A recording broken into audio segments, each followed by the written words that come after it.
Chapter 8, Flossing, page 19. Food, see also daily meals, kitchen, eating out, page 20. Foreplay, page 21. No way. He put in a section on foreplay. I've been flicking through the marriage manual ever since I woke up this morning, and it's totally, utterly riveting. I feel like I'm spying on my own life, not to mention Eric's.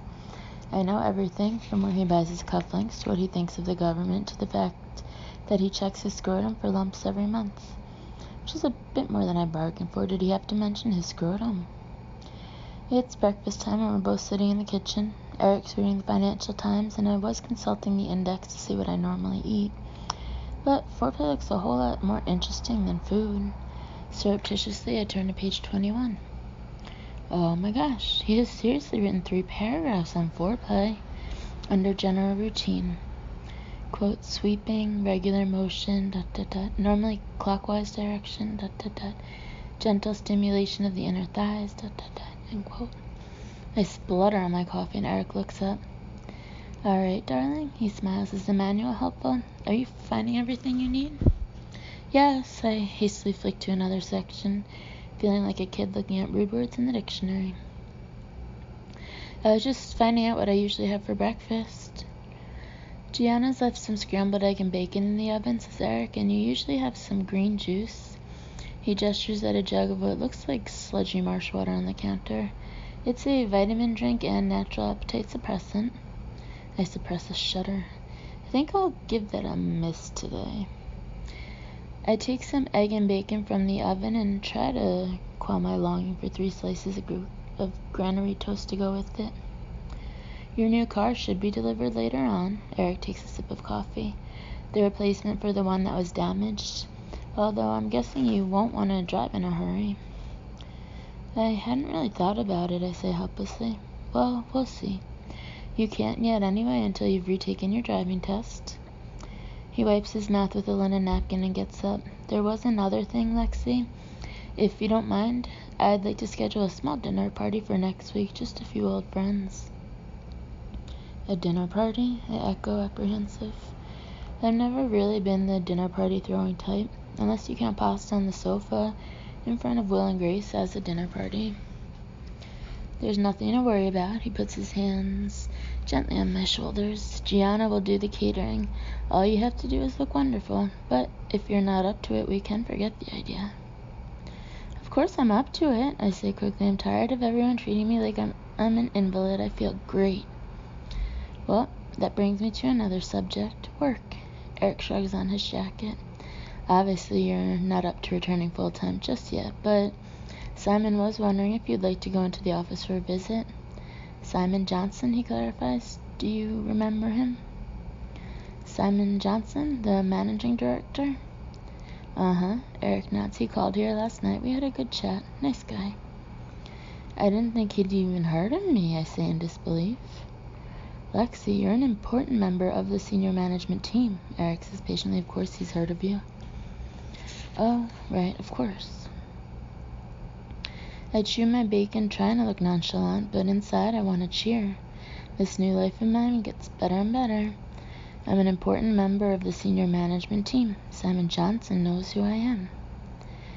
Eric is continuing. We agreed it would be helpful for you to visit the office. It might help bring back your memory as well as give reassurance to your department. I think it's a great idea, I say with enthusiasm. I could get to know my job again, see all the girls. We could have lunch. Your deputy is standing in for you at the moment, Eric says, consulting a notepad on the kitchen counter. Byron Foster. Just till you return, obviously. Byron's my deputy now? I say incredulously, but Byron used to be my boss. Everything's upside down. Everything's unrecognizable. I can't wait to get to the office and see what's been going on. Eric taps something into his BlackBerry, then puts it away and picks up his briefcase. Have a good day, darling. You too, darling. I stand up as he turns to face me, and there's a sudden frisson between us. Eric's standing only inches away from me. I can just smell his aftershave and see a little nick on his neck where he cut himself shaving. I haven't really read the whole manual yet. I suddenly feel awkward. Would I normally kiss you goodbye at this point? You normally would, yes. Eric sounds stiff too, but please don't feel you. No, I want to. I mean, we should do everything just like we usually do. I'm getting a bit pink in the face here, so would I kiss you on the cheek or the lips? The lips. Eric clears his throat. That would be the usual. Right, I nod. So, I reach out for his waist, trying to appear natural. Like this? Tell me if it's not the way I normally do it. Probably just one hand, Eric says after a moment's thought, and it's usually a bit higher up. Okay. I shift one hand up to his shoulder and drop the other down, feeling as if I'm ballroom dancing. Then, keeping in position as best I can, I tilt my face up. Eric has a strange little nodule on the end of his tongue, I suddenly notice. It's okay, I won't look at it. Concentrate on the kiss. He leans forward and his mouth brushes briefly against mine, and I feel nothing. I was hoping our first kiss would trigger all sorts of memories or sensations, maybe a sudden image of Paris, or our wedding, or our first snog. But as he draws away, I feel totally 100% blank. I can see the anticipation in Eric's face and quickly search for something encouraging to say. That was lovely, very... I trail off, unable to think of a single word other than quick, which I'm not sure hits the right note. It didn't bring back any memories? Eric is studying my face. Well, no, I say apologetically, but I mean, that doesn't mean it wasn't really, it was... I feel quite turned on. The words come out before I can stop them. The hell did I say that for? I don't feel turned on. Really? Eric lights up and he puts his briefcase down. Oh no. I cannot possibly have sex with Eric yet. Number 1, I don't know him. I don't even know him hardly. Number 2, I haven't read what happens after gentle stimulation of the inner thighs. Not that turned on, I meant hastily. Just enough to know, to realize. Obviously we have agreed when it comes to the bedroom, arena. Stop talking, Lexi, now. Anyway, I smile as brightly as I can manage. Have a great day. You too. Eric touches my cheek gently, then turns and strides off. I hear the door close and subside into a chair. That was a bit close. I reach for the marriage manual and quickly flip to the F section. I need to read up on foreplay. Not to mention fellatio, I suddenly notice, and frequency, parentheses sexual. This could take me a while. 2 hours and 3 cups of coffee later, I close the manual and lean back, my head bursting with information. I've read it cover to cover and I've pretty much got the whole picture. I've learned that Eric and I often spend weekends away at luxury boutique hotels. I've learned that we enjoy watching business documentaries and The West Wing, and we had differing views on Brokeback Mountain, which I've also heard was a film about gay cowboys. In parentheses, gay cowboys? Close parentheses. I've learned that Eric and I share a love of wine from the Bordeaux region. I've learned that I'm quote-unquote driven and quote-unquote focused and quote work 24/7 to get the job done, unquote. I've learned I, quote, don't suffer fools gladly, unquote, quote, despise time wasters, unquote, and am, quote, someone who appreciates the finer things in life, unquote. Which is kind of news to me. I got up and walked to the window, trying to digest everything I've read. The more I learn about 28-year-old Lexi, the more I feel like she's a different person for me. She doesn't just look different, she is different. She's a boss, she wears beige designer clothes and La Perla underwear. She knows about wine, she never eats bread. She's a grown-up, that's what she is. I gaze into the mirror at my 28-year-old face stares back. How on earth did I get from me to her? On impulse, I get up and head into the bedroom, then through that into the clothes room. There have to be some clues somewhere. I sit down at my smart minimalist dressing table and regard it silently. Look at this for a start. My old dressing table is painted pink and a total mess. All scarves, necklaces looped over the mirror, and jars of makeup everywhere. But this is immaculate. silver jars in rows, a single dish containing one pair of earrings, and an Art Deco hand mirror. I open a drawer at random and find a pile of neatly folded scarves, on top of which is a shiny DVD marked Ambition Episode 1 in felt tip marker. I pick it up puzzled and then suddenly realize what it is. It's that program Amy was talking about. This is me on the telly. Oh my gosh, I have to see this. First, because I'm dying to know what I look like, and second, because it's another piece of the puzzle. This reality show is where Eric first saw me. It gave me my big break at work. I probably had no idea at the time how crucial it was going to be. I hurry into the living room, eventually manage to locate the DVD player behind a translucent panel and slot it in. Soon the program titles are rolling on all the wall-mounted screens throughout the flat. I fast forward until my face appears on screen, then press play. I'm prepared to cringe with embarrassment and duck behind the sofa, but actually, I don't look that bad. My teeth have already been veneered or capped or whatever. Although my mouth looks much thinner than it does now, parentheses, I definitely had collagen injections, parentheses. My chestnut hair has been blow-dried and tied back in a ponytail. I'm wearing a black suit and an aquamarine shirt, and I look totally businesslike. I need to succeed, I'm saying to an off-camera interviewer. I need to win this. Blimey, I look so serious. I don't understand it. Why do I suddenly want to win a reality business show? Good morning, Lexi. A voice makes me practically jump out of my skin.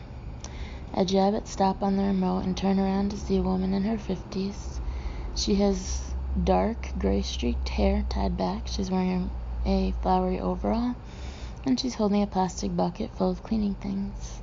An iPod is clipped to her overall pocket, and from the speakers in her ears I can just hear the strains of opera. "You're up," she says in a piercing voice. "How you feeling? Any better today?" Her accent is hard to place, kind of Cockney mixed with Italian. "Are you Gianna?" I say cautiously. "Oh my gosh, in heaven," she crosses herself and kisses her fingers. "Eric warned me.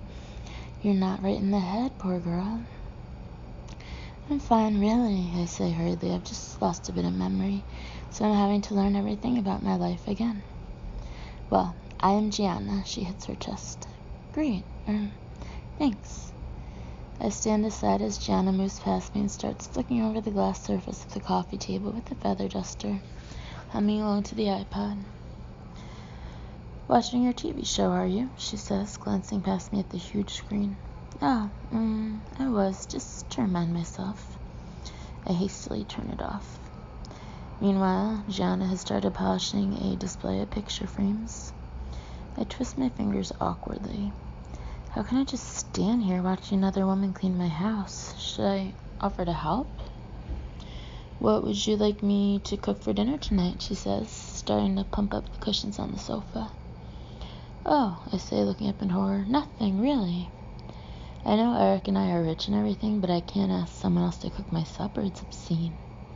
"Nothing." She pauses. "Are you going out?" "No, I just thought maybe I'd do the cooking myself tonight."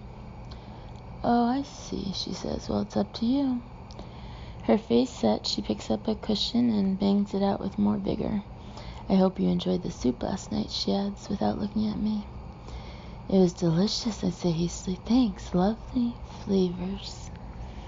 "Good," she says in a stiff voice. "I do my best." Oh gosh, she isn't offended, is she? "Let me know what you'd like me to buy for you to cook," she continues, slapping the cushion down. "If you're after something new or different." Shit, she is offended. Well, my voice is scratchy with nerves. "Actually, on second thought, maybe you could make a little something. I mean, don't make any effort, just a sandwich would be fine." "A sandwich?" She raises her head incredulously. "For your dinner?" "Or whatever you like, whatever you enjoy cooking." Even as I say the words, I know how stupid this sounds. I back away, pick up a property magazine that's lying on a side table, and open it at a piece about fountains. How am I ever going to get used to all this? How did I turn into someone with the housekeeper, for gosh sakes? "Hey, the sofa has been damaged." Gianna's accent suddenly sounds far more Italian than Cockney. She yanks her iPod speakers out of her ears and gestures at the torn fabric in horror. Look, ripped! Yesterday morning it was perfect. She looks at me defensively. I tell you, I left it in good condition. No rips, no marks. The blood rushes to my head. That was me. I stammer. I did it. You? It was a mistake, I gabble. I didn't mean to. I broke this glass leopard and I'm breathing hard. I'll order another sofa cover, I promise. But please don't tell Eric. He doesn't know. He doesn't know? Gianna seems bewildered. I put the cushion over the rip I swallowed to hide it. Gianna stares at me for a few disbelieving moments. I stare back pleadingly, unable to breathe. Then her severe face creases into a laugh. She puts down the cushion she's holding and pats me on the arm. I'll sew it. Little tiny stitches. He'll never know. Really? I feel a wash of relief. Oh, thank goodness. That would be wonderful. I'd be so grateful. Gianna is surveying me with a perplexed frown, her broad arms folded across her chest. You're sure nothing happened when you bumped your head? She says at last, like personality transplant? What? I give an uncertain laugh. I don't think so. The door buzzer goes off. Oh, I better get this. I hurry to the front door and lift the answer phone. Hello? Hello? Comes the guttural voice. Car delivery for Gardiner. My new car is parked in a place at the front of the building, which according to the porter is my own private spot. It's a silver Mercedes, which I can tell from the badge thing on the front. And it's a convertible. Apart from that, I couldn't tell you much about it, except I'm guessing it cost a fortune. Sign here and here. The delivery man is holding out a clipboard. Okay, I scribble on the paper. Here's your keys, all your paperwork. Cheers, love.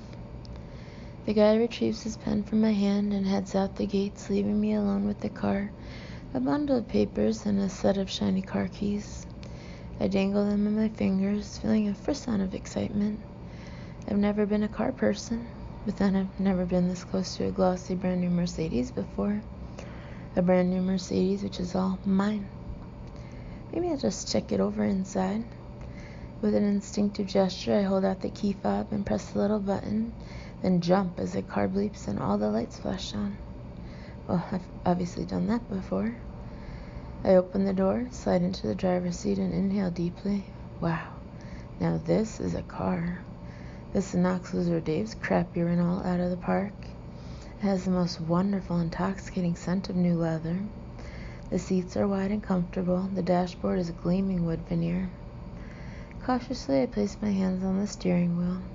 They seem to grip it quite naturally. In fact, they seem to belong there. I really don't want to take them off. I sit there for a few moments, watching the entry gates rise and fall as the BMW drives out. The thing is, I can drive. At some stage, I must have passed my test, even if I don't remember doing it. And this is such a cool car, it would be a shame not to have a go. Experimentally, I push the key into the slot beside the steering wheel, and it fits. I rotate it forward, like I've seen people do, and there's a kind of roar of protest from the engine. Shit, what did I do?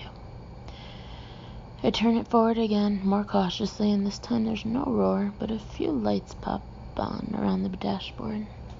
Now what? I survey the controls hopefully for inspiration, but none comes. I have no idea how to work this thing, is the truth. I have no memory of driving a car in my life.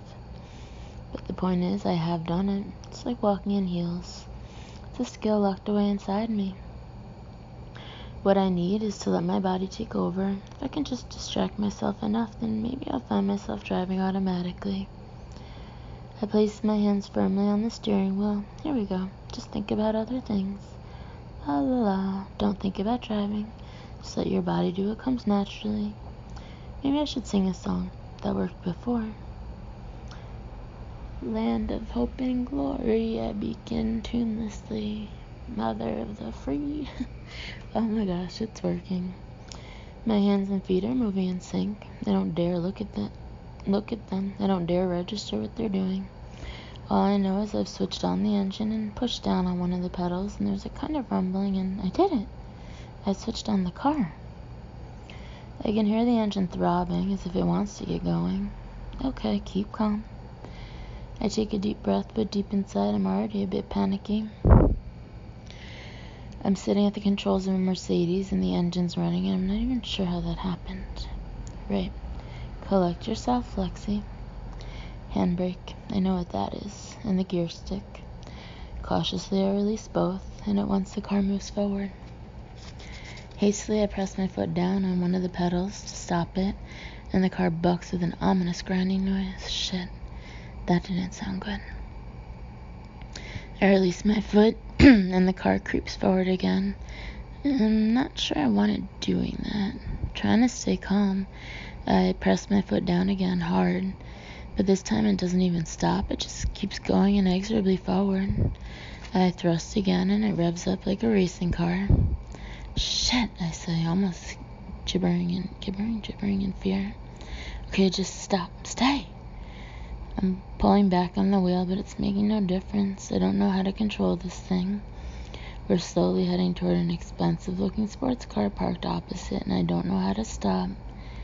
In desperation, I thrust both feet down again, hitting 2 pedals at once with a shrieking engine braking sound. Oh gosh. My face is hot, my hands are sweating. I should never have gotten into this car. If I crash it, Eric will divorce me, and I won't blame him. Stop, I cry, please! Suddenly, I notice a dark-haired man in jeans coming in at the gates. He sees me gliding toward the sports car, and his whole face jolts. Stop, he yells, his voice faint through the window. I can't stop! I yell back desperately. Steer! He mimes steering. The steering wheel, of course, I'm a moron. I wrench it around to the right, nearly dragging my arms out of my sockets, and manage to turn the car off course, only now I'm heading straight toward a brick wall. Brake! The guy is running alongside me. Brake, Lexi! But I don't. For God's sakes, brake, he yells. The handbrake, I suddenly remember. Quick, I yank it back with both hands, and the car stops with a judder. The engine is still running, but at least the car is stationary, and at least I haven't hit anything. My breath is coming fast and hoarse. My hands are still clenched around the handbrake. I'm never driving again. Never. Are you okay? The guy is at my window. After a few moments, I manage to unclench one of my hands from the handbrake. I jab randomly at the buttons on the car door until the window winds down. What happened? He says. I panicked. I can't actually drive a car. I thought I'd remember how to, but I had a bit of a panic attack. Suddenly, with no warning, I feel a tear running down my face. I'm sorry, I go up. I'm a bit freaked out. I've had amnesia, you see.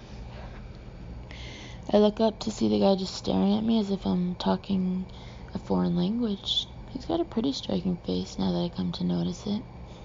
High cheekbones, dark gray eyes, and slanted eyebrows gathered in a frown, with dark brown untidy hair. He's wearing a plain gray t-shirt over his jeans. Looks a bit older than me, maybe early 30s. He also seems totally dumbfounded, which I guess is not surprising, bearing in mind he's just come into a car park minding his own business, to find a girl crashing a car and saying she has amnesia. Maybe he doesn't believe me, I think, suddenly alarmed. Maybe he thinks I'm drunk driving. This is all some invented excuse. I was in a car crash a few days ago, I explained hurriedly. I really was. I hit my head. Look. I point to the remaining cuts on my face. I know you were in a car crash, he says at last. He has a very distinctive voice, dry and kind of intense, as though every word he speaks really, really matters. I heard about it. Wait a minute, I click my tongue, suddenly realizing. You called out my name. Do we know each other? A jolt of shock passes over the guy's face. I can see his eyes studying me, almost as though he doesn't believe me, as though he's searching for something. You don't remember me? He says at last. No, I say with an apologetic shrug. I'm sorry, I'm not being rude. I don't remember anyone I met in the last 3 years. My friends, my husband even. He was a total stranger to me. My own husband. Can you believe it? I smile, but the guy doesn't smile back or express sympathy. In fact, his expression almost makes me nervous. Do you want me to park that for you? He says abruptly. Oh, yes, please. I glance anxiously at my left hand, still clutching the handbrake. Can I let go of this? Will the car roll away? A tiny smile flickers over his face. No, it won't roll away. You can let go. Cautiously, I unfurl my hand, which had practically seized up, and shake out the stiffness. Thanks so much, I say, getting out. This is my brand new car. If I'd crashed it, I can't even think. I wince at the idea. My husband got it for me to replace the other one. Do you know him? Eric Gardner? Yes, he says after a pause. I know him. He gets into the car, shuts the door, and signals to me to get out of the way. The next moment, he's expertly reversed the car safely back into its parking spot. Thanks, I say fervently as he gets out. I really appreciate it. I wait for the guy to say it's no trouble or any time, but he seems lost in thought. What did they say about the amnesia? He says, suddenly looking up. Have your memories gone forever? They might come back anytime, I explain, or they might not. No one knows. I'm just trying to learn about my life again.